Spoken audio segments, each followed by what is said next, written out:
ahoj, tady bych vás chtěl naučit Smoke on the Water od Deep Purple. Je to ta, co vám ukážete, taková trošku zlehčená verze.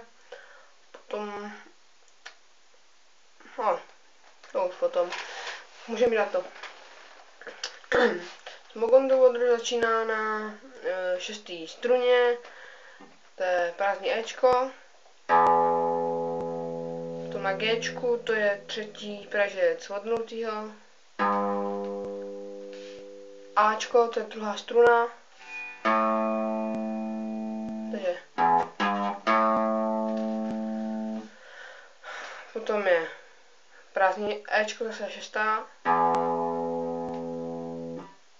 Zase Gčko. A já už říkám přesně, jak se to jmenuje, tady první pražec, 2. struna. Zmažněte a pustíte. Takže.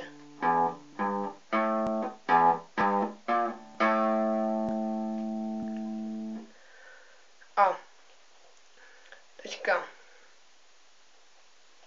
dáte zase 6. strunu. Prázdnou Ečko, že jo?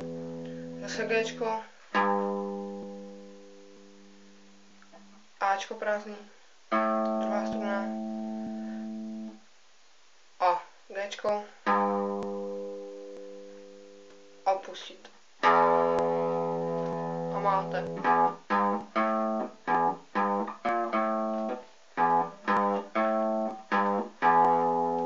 Pomalu.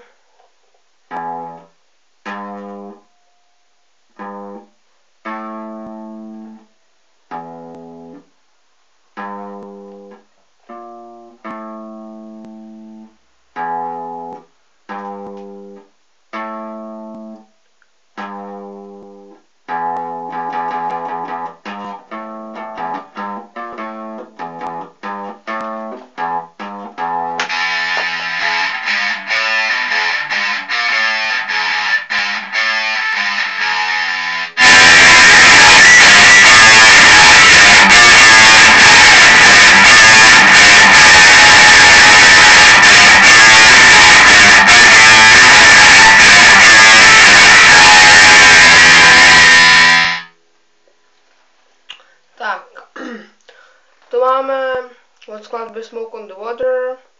Příští lekci bych vás rád naučil od skupiny Thor, skladbu Kladbu na čarodějnice a od skupiny Black Sabbath Iron Man.